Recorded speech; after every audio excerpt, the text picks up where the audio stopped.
I'm in Home Depot, basically winging it, looking for supplies for this cherry blossom tree I'm about to build. I can't find anything online about making one from scratch, so I'm gonna do it for y'all. So here we are, actually just looking for random things that I think is gonna make it work. So I'll be back when I find some of my items, and we're gonna go check out. I'm out sitting at the Home Depot parking lot, and I just finished making my purchases. Someone named Tim helped me get in and out in less than 10 minutes. All my items actually came up to only $8.21, which is fantastic. So here we have this galvanized tube strap. We actually went with the metal because I can actually bend the ends to actually fit the corner. Here we went with the 10x1 screws. We don't really need the screws to be long and invasive. We just want it to work, right? And here we have the cord, the metal galvanized wire. So I can actually secure the cherry blossom stems to the tree branch. So let's see how this all works out.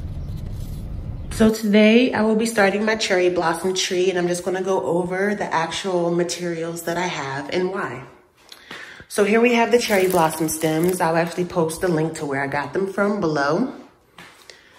Here we have a long, thin stick. I actually snagged this from the garage from the builders, and I don't know what they were using it for, but it's mine now. That is going to be the anchor for holding what we have here, the vine. Here we have the faux vine, and this is the actual real vine that has been dried out. Here it came up coiled, and this is a part of it stretched out. And here we have the attaching material. So the galvanized wire, which I'm going to actually use to connect everything together. And here we have some galvanized tube strap, which we may use to actually screw it into the wall if the command strips don't work first. I'm actually going to use the command strips first because it's less invasive and won't leave any holes. And if it works, we actually won't have to use these two, and I can go get my little $4 back. But we're definitely using these two to start off with, along with our vine and the cherry stem blossoms. So in my first step, I'm actually going to attach the authentic vine to the wood using the galvanized wire. And I'll show you what it looks like after I'm done. So here is my vine attached to my long stick. I'm going to secure it in more places. I actually left a piece out so it can arc over, and I can add cherry blossom stems, and it can actually become an overshadowing tree. So next I will add my miscellaneous pieces to the center of it, and I'll show you what that looks like next. So this is what the vine looks like attached to the wood. I'm not sure if I'm doing the right thing, but this is me just winging it. Again, I could not find any tutorial on YouTube on how to make your own faux cherry blossom tree. So let's hope this works, you guys. Next, I'll be adding the faux vine to the wood. I hope it looks good. Okay, so here is my stick covered with both types of vines. You can see where I secured the pieces together.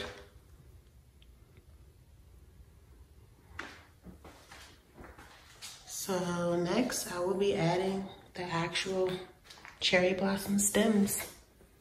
So I actually realized I cannot begin to even think about applying the cherry blossom stems until I actually secure this to the wall. It is heavy and it tilts. So yeah, command strips are definitely not going to work because it is not flush to the wall.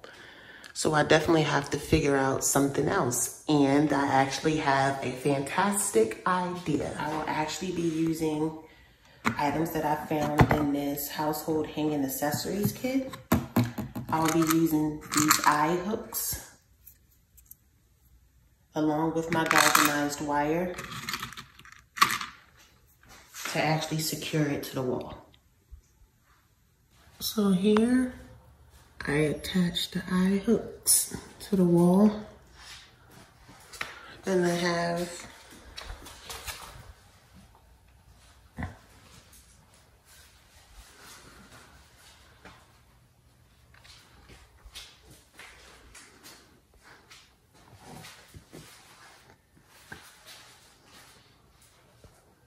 here I have my friend helping me. She's basically straightening out the faux cherry blossom stems and fluffing out the flowers and the branches to give it some volume. So what's happening next is I'm adding 2 branches together to basically form an extended long branch with the wire that I'm gonna now start attaching piece by piece from the top down.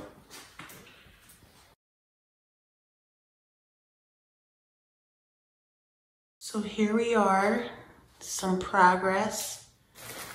And this is with 8 branches that have been doubled up into 4 long extended branches. So I'm gonna make some tweaks and bend it the way I want, but I'm just gonna keep adding. But yeah, 8 branches.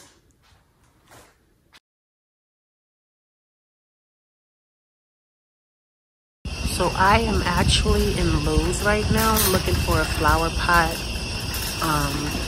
that I can actually stick my flower blossom tree into.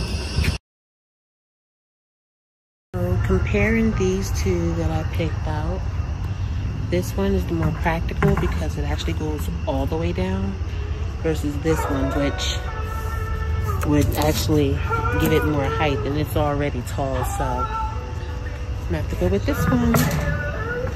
So I actually found these shepherd hook things, which actually would have been better to build the daggone cherry blossom tree on.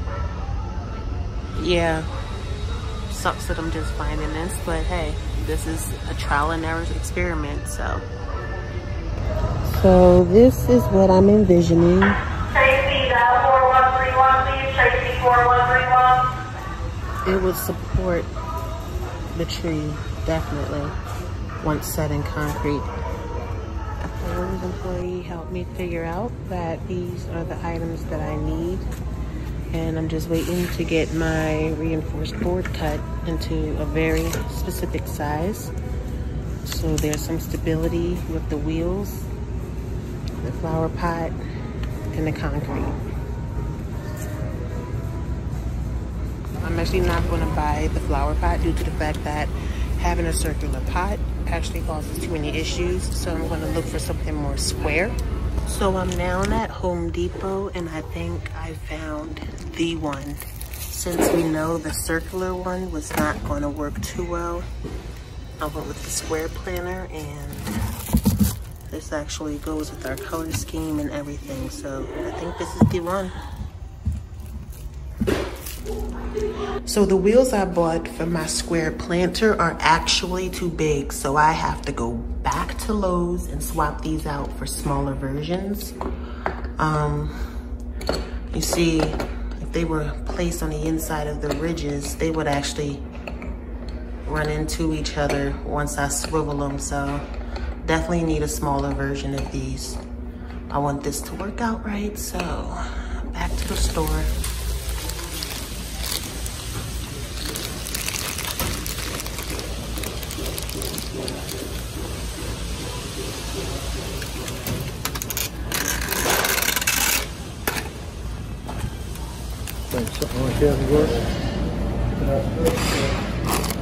Here are the smaller wheels versus the original ones I had.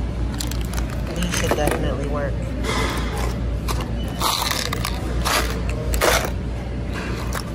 Sorry about that.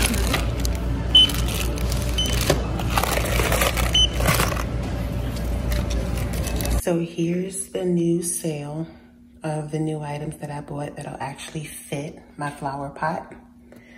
Came to about $15.94.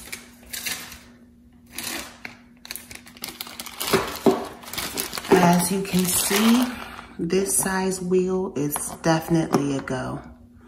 They hold, actually they hold 40 pounds a piece. So I think it'll be sufficient. So here we are with all of the holes marked. So I'm gonna go ahead and make some holes with my husband's drill. Hopefully it's not too difficult.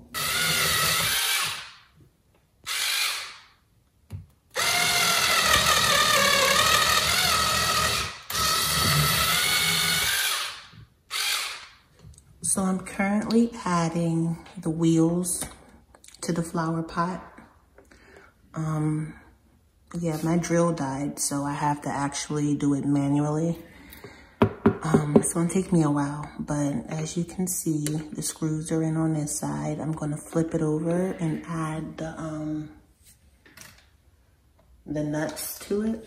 So I went ahead and put on the first wheel. I got all 4 screws in after I pre-drilled the holes in the spots that I've marked. We're gonna take a look at the inside. And here you can see where I attached the nuts at. So it's nice and secure. It's gonna be even more secure once the concrete is set in. But that's what one wheel looks like. So we're gonna go ahead and do the other 3. So I finally finished putting all the wheels on, putting all the screws in, and putting all the nuts on. Excuse the mess that came from me drilling the holes into this planter. But it works perfectly, y'all. It is beautiful. Next step, concrete.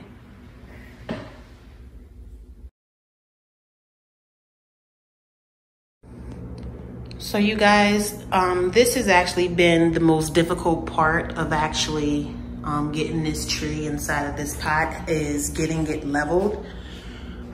Without a partner or someone to completely hold it up for the full 30 minutes it needs to set in the concrete, you need to be creative in finding a way to keep your item upright. I was a little ghetto with my setup. I actually tied mine with an iPhone cord.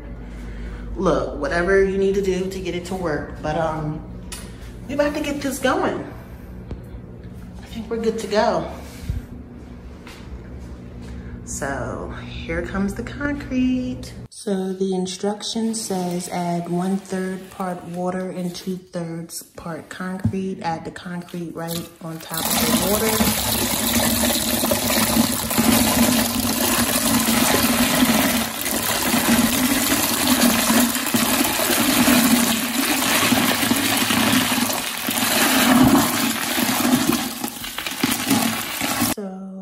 The concrete in.